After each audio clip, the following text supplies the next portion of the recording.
Thank you for having us. We are from Flying Wells Junior High, and my name is Savannah. And throughout the book, Nicholas Calva's personality is so real, from his sarcasm with the guards to his worries about his sister, and to his friendship with Celia. Did you create the character Nicholas Calva based on someone you know? Fantastic question. So Nicholas Calva is Mark of the Thieves' hero. He's not based on anyone I know because I'm so mean to my characters that if I was thinking of an actual person, I'd never be able to be as mean as I wanted. However, Nicholas is real to me, right? Because when I'm writing a character, I bring him into my life. So a song comes on the radio and I'll be like, hey, Nick, would you like this song? And Nick would either yes or no, or I'll sit in class and if I'm bored, right? Hey, Nick, do you like this class? And hey, do you like this person that I'm talking to? And I'm constantly asking him questions. So to me, Nicholas Calva is real, which is, crazy author stuff, but not based on anyone. My name is Zoe Burley, and I was wondering, how do you develop hints that snowball throughout the story without giving away too much? Zoe, that's a fantastic question. I make a chart as I write, and so as you go down the rows, it's a different scene. All right, so scene 1, Nicholas is forced back into the mine. Scene number 2, Nicholas finds the bola. And then I've got different columns. And column number 1 is what Nicholas knows. And column number 2 is what Radolf, who's the villain, knows. Column 3, what does the reader know? And every scene, I chart who knows what when, so that I make sure that I'm not giving away too much too early, but I will track that for every single scene, and that's how I'm able to just dole out just a little bit of hint throughout the story. That's interesting. My name is Cassandra Hillman, and my question is, what troubles did you face while creating and writing Mark of the Thief? Cassandra, thank you. It's the research, right? Like, there are scholars who they get doctorate degrees just in ancient Rome, and then they spend 40, 50 years of their careers just studying ancient Rome. The amount of information we know about that civilization is so vast. How am I as an author supposed to research all of it and get answers to questions I didn't even know to ask? For example, what is the fashionable footwear if you're wearing a toga?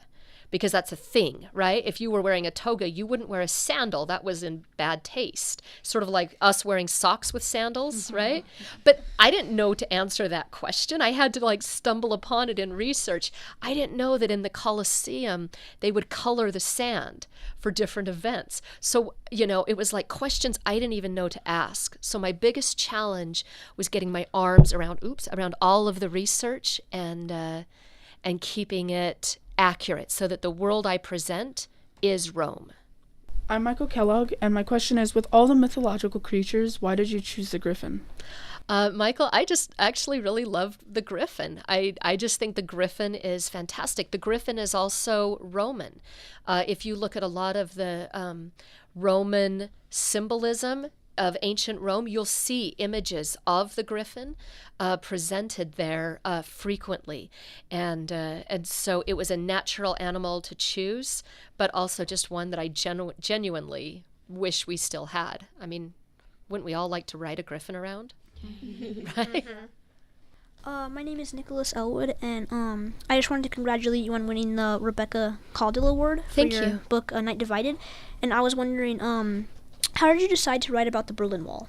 Berlin Wall, that started with a friend of our family's named Ilona.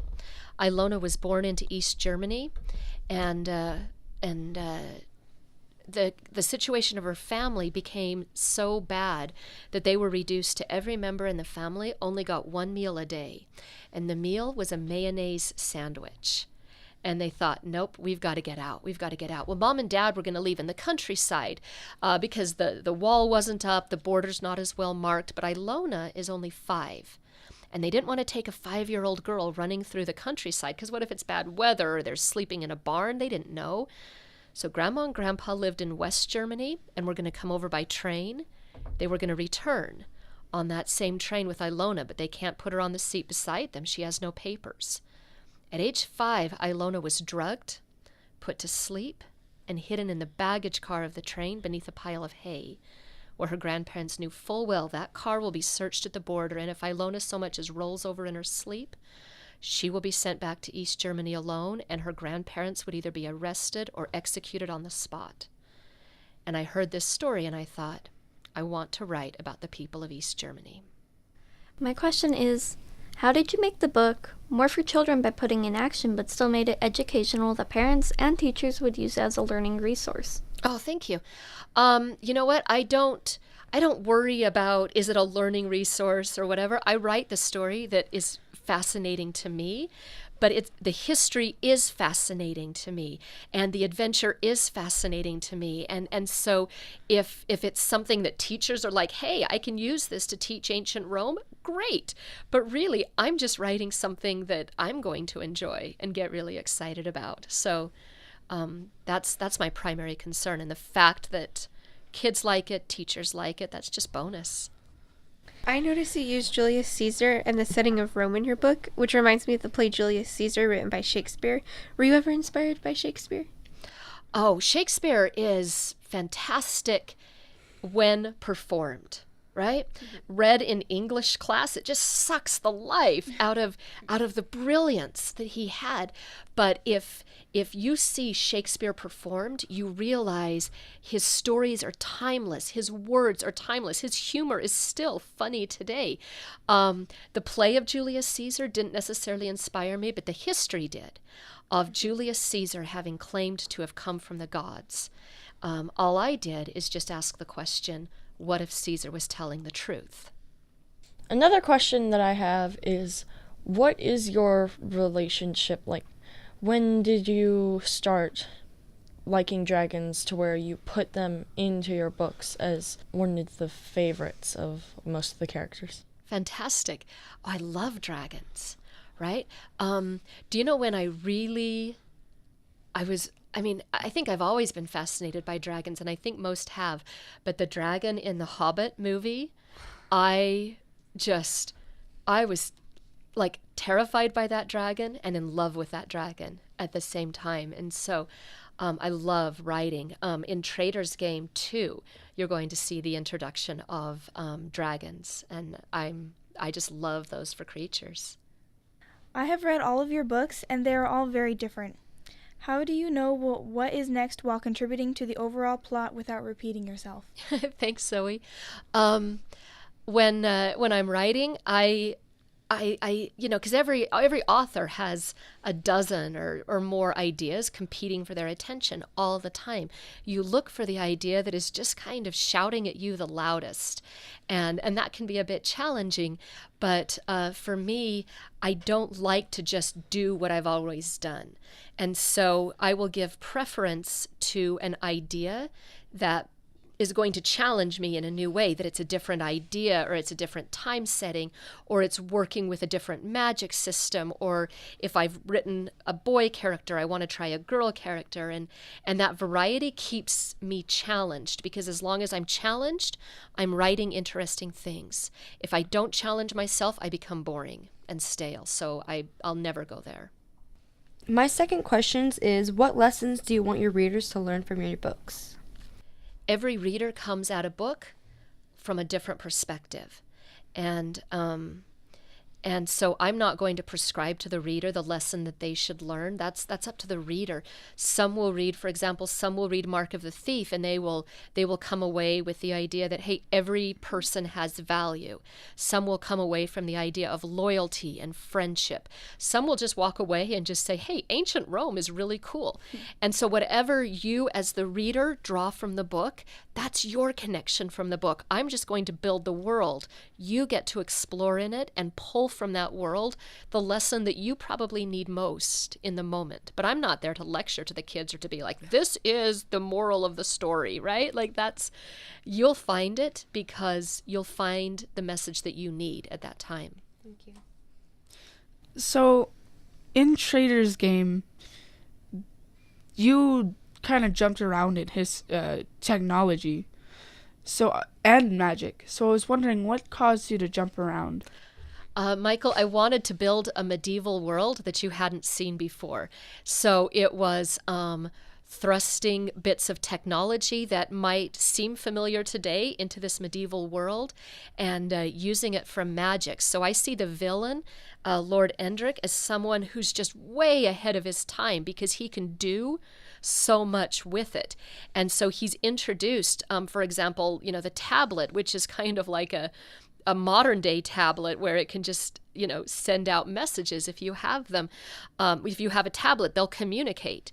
And that kind of messes with this familiar medieval world, and it gives the reader something different than you've seen, which is very exciting to me because, again, I can create a new world that then the reader can walk into. I was wondering, what was your favorite book that you've written so far? Okay, so asking me my favorite book that I've written is sort of like asking me which of my kids is my favorite, right? No, I mean, that's easy. I'm just kidding. It's not easy at all. I love them all the same. But it's actually that way with my books. Some books were challenging, and some books just felt important, and some books were just fun. And so I don't really have a favorite. I love every book I've written, but just for different reasons. In Mark of the Thief, my question is, what happens when the general takes the powers from other magic holders and their spirits become wandering spirits? Like, what do their souls do? I'm pretty sure they evaporate. There's nothing left. If he's sucked everything out from them, they're done. They're done. Radolf has some pretty serious crimes in his background. Absolutely. Yeah. Ooh, that's a dark ending. Let's end with mass death. So we should probably end with something cheery. Well, it's funny because he, at the end of the book, when he actually loses his powers, it's funny because with his powers gone goes his, will to hurt anyone. He's like that normal grandfather that Nick wanted, which is really awesome. I think that's when Radolf has to confront his own mortality, and there's a great humbling there. And also, I don't know that Radolf had ever learned love, and he's fighting it, but coming to really appreciate and respect and maybe even love Nick over the course of the story, which is going to change Radolf. How did you get the idea of the Scourge, your book, that one about the grass being poisonous when it's really not? The whole Scourge plot started from the cheeriest possible origins for a kid's story, which of course is the history of leprosy, right? Yay, leprosy! Let's do a children's story about it. It is the most feared disease in history. Throughout all of history, if you contracted leprosy, it was legal to take you from your family and your home and put you in a leper colony, which is understandable, except by 1930s, we knew what the disease was, and we knew how to cure it.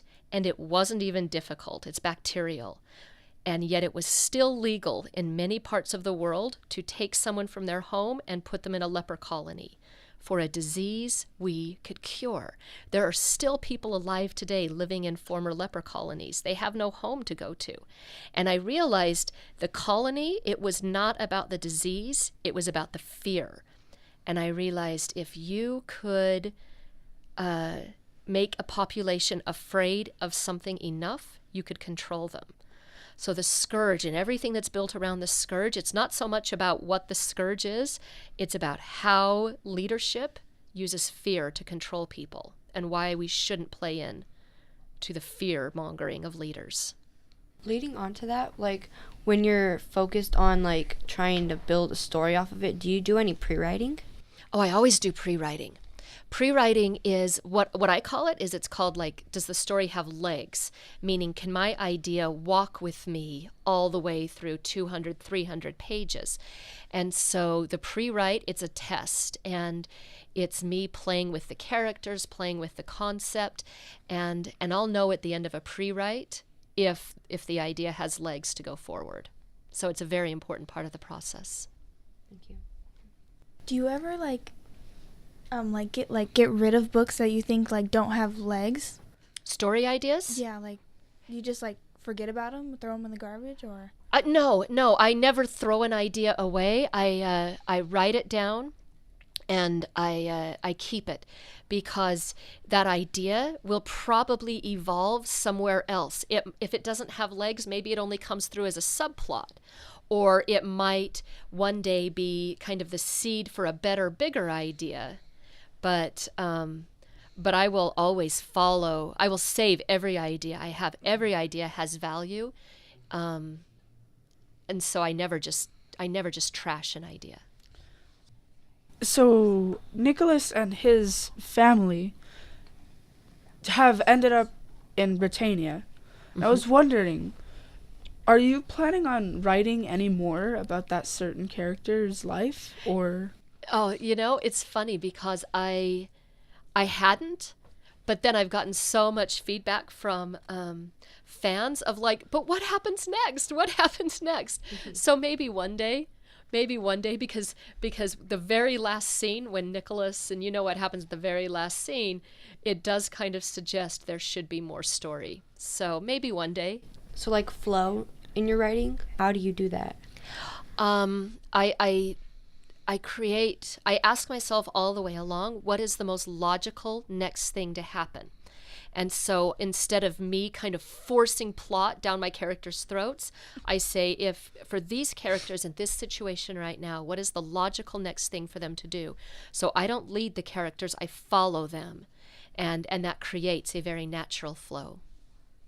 How long did it take you to create each individual book? Fantastic. Mark of the Thief was my longest because of all the research. That was about 9 months. My average is about 4 to 5 months, and I'm fast. That's about my average. But the fastest one I ever did was Night Divided. It had some very crazy deadlines if I was ever going to sell that book. So Night Divided was researched, outlined, written, and edited in 6 weeks. Wow. Yeah, it was amazing. It was very fast, but it had to be, or I wouldn't have sold it. Thank you. Oh, you guys are awesome. I should be doing gifts for you. Okay, this is, tell me. This is not mine. All right, this is nothing whatsoever. We're just going to shove that back in there. This is mine. Oh, yay. Oh, that's funny and not nearly as awkward as you'd think. Flowing Wells Junior High water bottle. You are the Mustangs. Yeah. And only student of the month get that. Only student of the month. Student of the month. Well, Special. I am an honorary student of the month, and I will tell you, if you young people are representative of the students of Flowing Wells Junior High, then you are part of an amazing school and an amazing population of readers, and some of you future writers, and you will be part of the generation that goes on to change this world. It's an honor to have had this time with you. Thank you. Thank you.